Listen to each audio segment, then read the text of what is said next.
तो इतने सबूत है जितने लादेन के नहीं थे। लादेन के घर में इतने हथियार नहीं मिले जितने ताहिर के घर में मिले। जो हैदराबाद के बलात्कारियों के साथ हैदराबाद पुलिस ने किया, वो दंगाई ताहिर के साथ करना चाहिए। मैं शपथ लेता हूँ कि मैं दंगाइयों से कोई सामान नहीं खरीदूंगा। मैं वचन दे रहा हूँ कि मेरे भाई का घर जलाने वाले को नौकरी पर नहीं रखूंगा।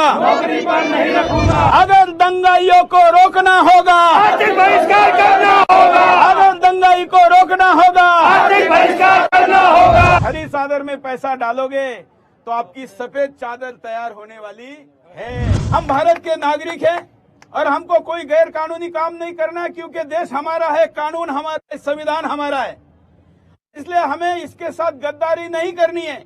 लेकिन हमें अगर हमारे जान पर आती है तो यही संविधान हमको अपनी जान बचाने के लिए कानूनी अधिकार देता है। ये कानूनी अधिकार का उपयोग करने के लिए इस देश का जो नागरिक है वो सुरक्षित रहे, इसलिए इस देश का जो देशभक्त है वो सुरक्षित रहे, इसलिए क्या उपाय हो इन दंगाइयों का, ये सोचकर मैंने आपके सामने 3 दिन पहले एक आह्वान किया।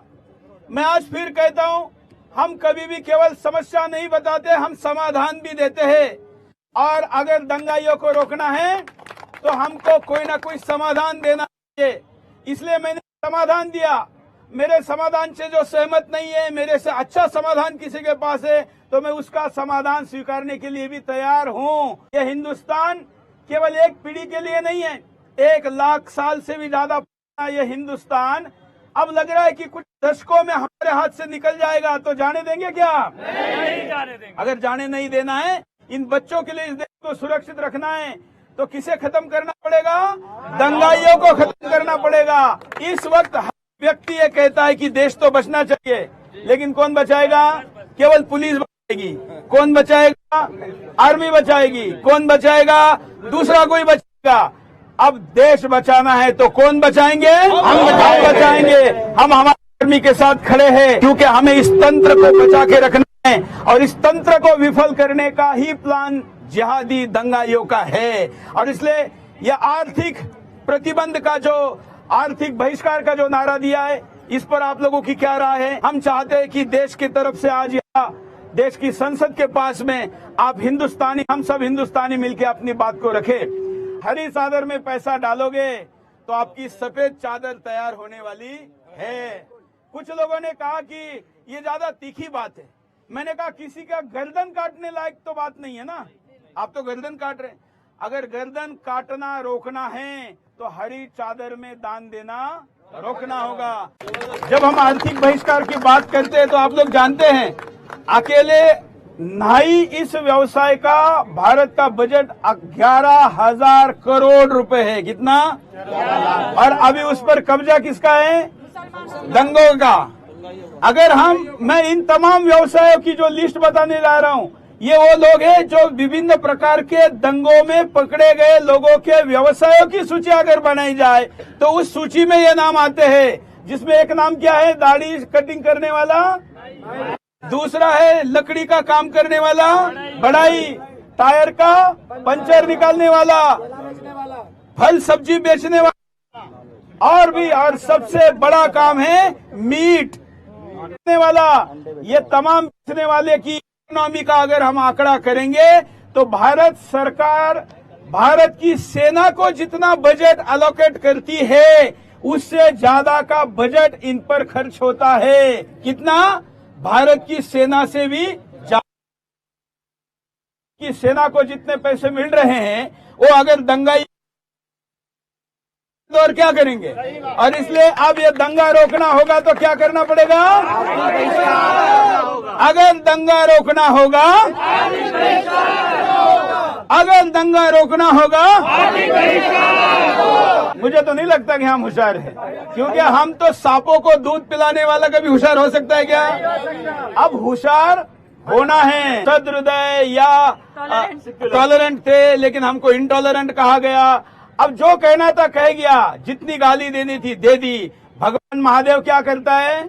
कुछ दिनों तक क्या करता है? हाँ, सुन लेता है, लेकिन सुनने के बाद क्या करता है? तांडव करता है। इस महाशिवरात्रि पर मैंने बिंदास बोल किया था और कहा था कि क्या तांडव करने की बारी आई है। कहना होगा तो वंदे मातरम, वंदे मातरम पर कॉम्प्रोमाइज कर गए हम लोग। भारत माता की जय पे कॉम्प्रोमाइज कर गए हम। पीछे हटते गए, कितने हटते गए तो हम अपने घर में जाके बैठ गए और दंगाई हमारे पीछे पीछे हमारे घर के अंदर आए। कितनी दुखद स्थिति है कि किसी बच्ची को उठाकर लेके जाता है और एक पार्षद के बिल्डिंग में उस पर रेप होता है, उसके बाद उसके डेड बॉडी को नाले में फेंका जाता है और उसके बावजूद कोई मीडिया कहता है कि क्या सबूत है ताहिर के। अरे ताहिर के तो इतने सबूत है जितने लादेन के नहीं थे।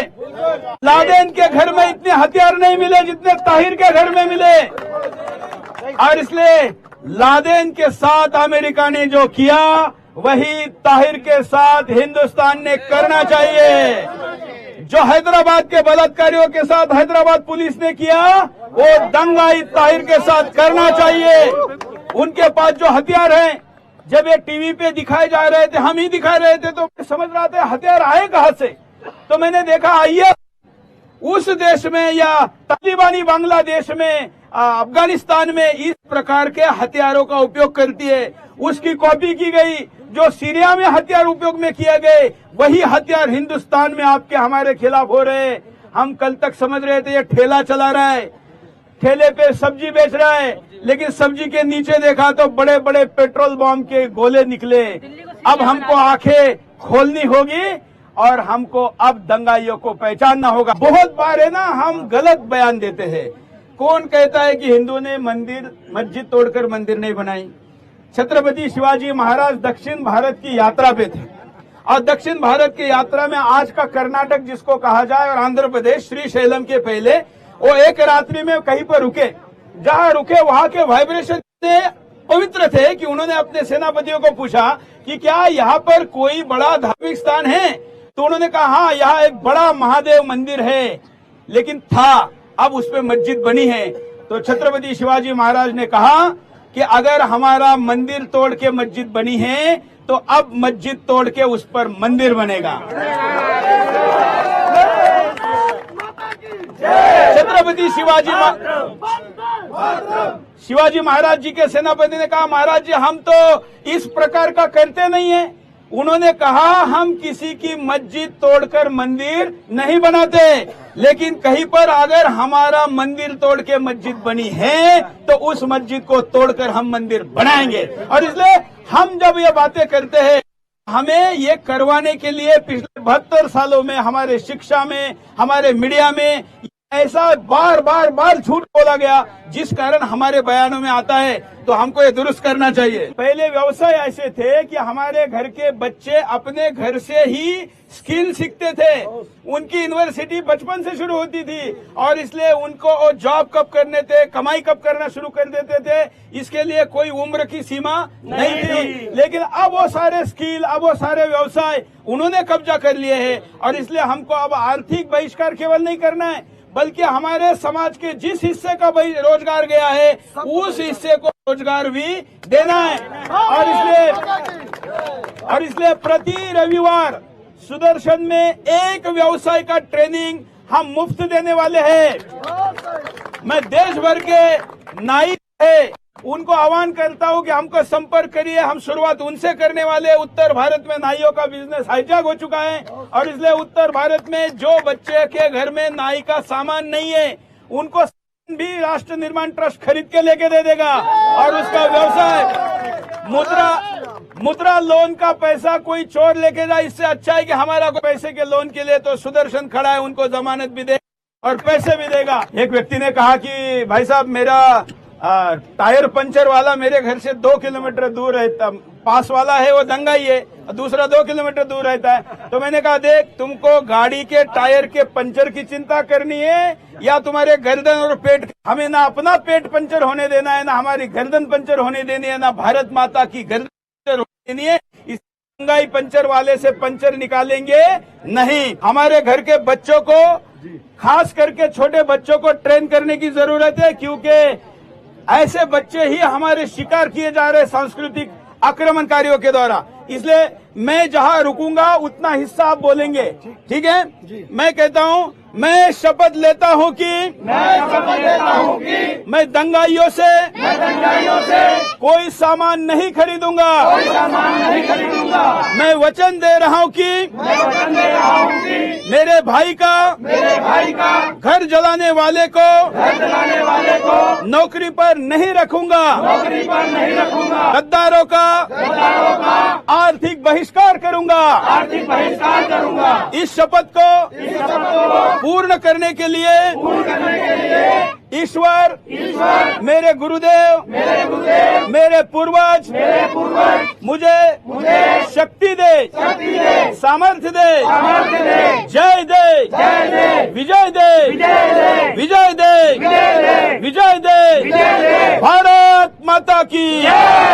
अगर दंगाइयों को रोकना होगा, आर्थिक बहिष्कार करना होगा। अगर दंगाई को रोकना होगा, आर्थिक बहिष्कार करना होगा। अगर दंगाई को रोकना होगा, आर्थिक बहिष्कार करना होगा। अब ये नारा घर घर जाएगा और घर घर जाने के बाद अपने महिलाओं को, भाइयों को, सबको समझाइए।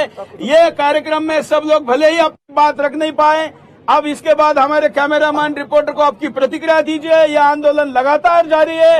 ये आंदोलन तब तक जारी रहेगा जब तक दंगाई वापस आकर ये नहीं कहते कि अब हम सुधर गए हैं या अब हम बदल गए हैं या घर वापसी की है। तब तक इसको जारी रखना है। भारत माता की जय। धन्यवाद। जय हिंद।